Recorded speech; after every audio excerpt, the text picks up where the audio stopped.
La parole est la vraie lumière. En venant dans le monde, elle éclaire tous les humains. Mesdames et messieurs, mes bien-aimés dans le Seigneur, il ne suffit pas de lire et d'écouter la parole de Dieu, mais il faut la mettre en pratique. Que Dieu bénisse chacun de vous et bonne écoute. Mes bien-aimés dans le Seigneur, soyez bénis. Alors aujourd'hui, nous allons vous parler de l'histoire d'une avorteuse. Alors, c'était une jeune femme qui, non seulement elle avortait, donc ses propres bébés déjà, elle les faisait avorter, mais alors elle faisait avorter d'autres femmes. Un jour, elle avait donc décidé de garder une grossesse.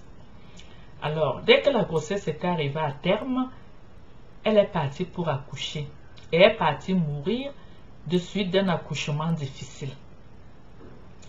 Non seulement qu'elle était morte d'un accouchement difficile, elle a aussi fait mourir beaucoup de femmes parce qu'elle donnait des médicaments aux femmes pour avorter et certains échouaient.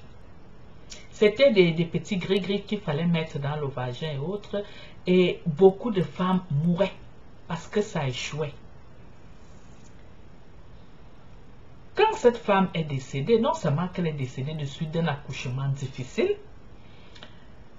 alors sa famille a décidé d'appeler les prêtres, les pasteurs, il fallait célébrer beaucoup de messes pour elle et tout et tout. Alors tellement les prières étaient vraiment ferventes qu'un jour, cette femme n'a pas hésité d'apparaître à sa famille et a déclaré publiquement à sa famille de ne plus prier pour elle, de ne plus appeler les pasteurs, les prêtres pour des cultes et des messes parce qu'elle a été condamnée. Elle a beaucoup tué et elle a été condamnée. Elle a ajouté en disant que tous les bébés qu'elle a tués, que ce soit ses propres bébés, ainsi que les bébés des autres femmes, sont partis l'accuser devant le roi Jésus. Et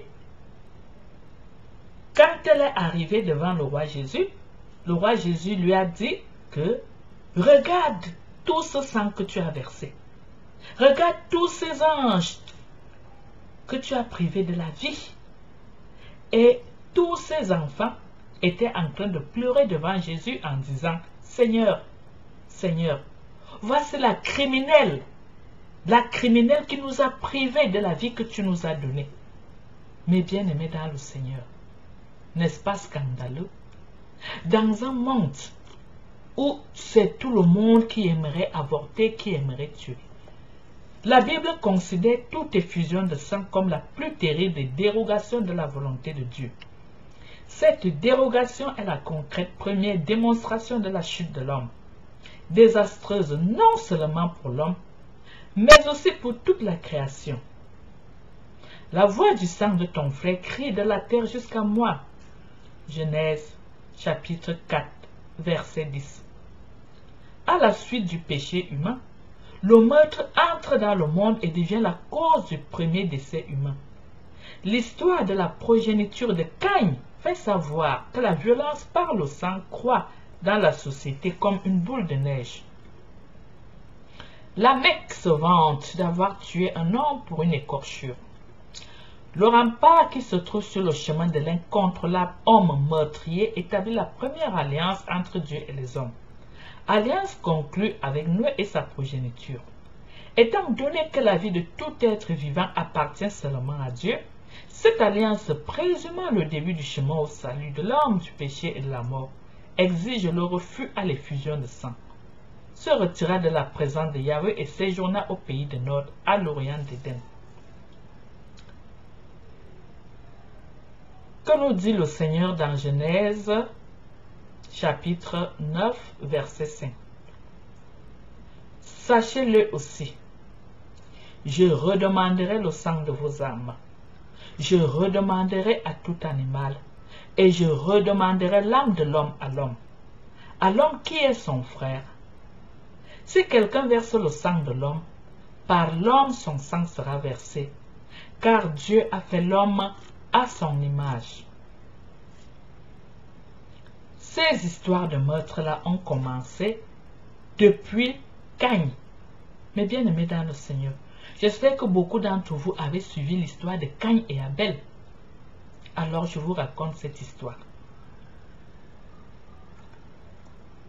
Adam connut Ève, sa femme. Elle conçut et enfanta Caïn, et elle dit, « J'ai acquis un homme de par Yahvé. » Elle donna aussi le jour à Abel, frère de Caïn. Or, Abel devint pasteur de petits bétail, et Caïn cultivait le sol.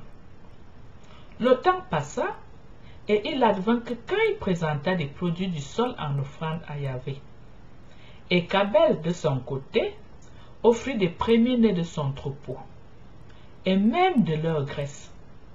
Or, Yahvé agréa Abel et son offrande, mais il n'agréa pas Caïn et son offrande. Et Caïn en fut très irrité et eut le visage abattu. Yahvé dit à Caïn, « Pourquoi es-tu irrité et pourquoi ton visage est-il abattu? Si tu es bien disposé, ne relèveras-tu pas la tête? Mais si tu n'es pas bien disposé, le péché n'est-il pas à ta porte? Une bête tapie qui te convoite, pourras-tu la dominer? »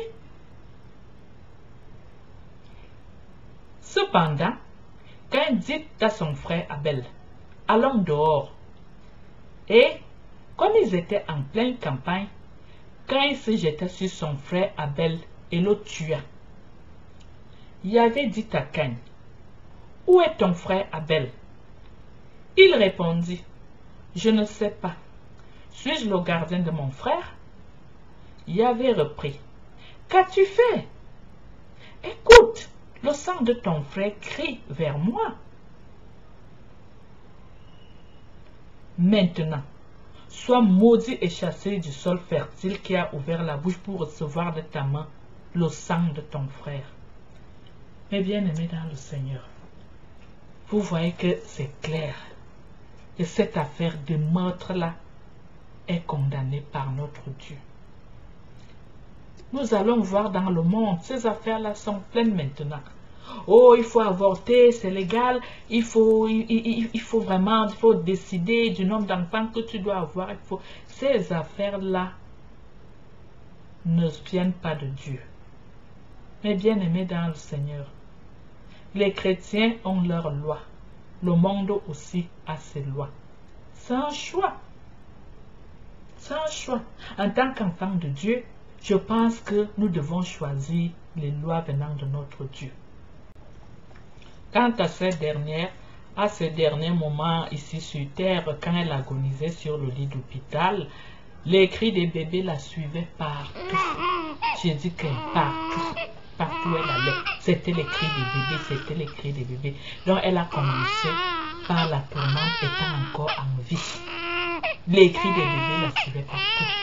Elle est morte d'une mort tellement malheureuse que, franchement, c'est une mort que nous ne souhaiterons à personne. Nous ne souhaiterons jamais ce genre de mort à une personne.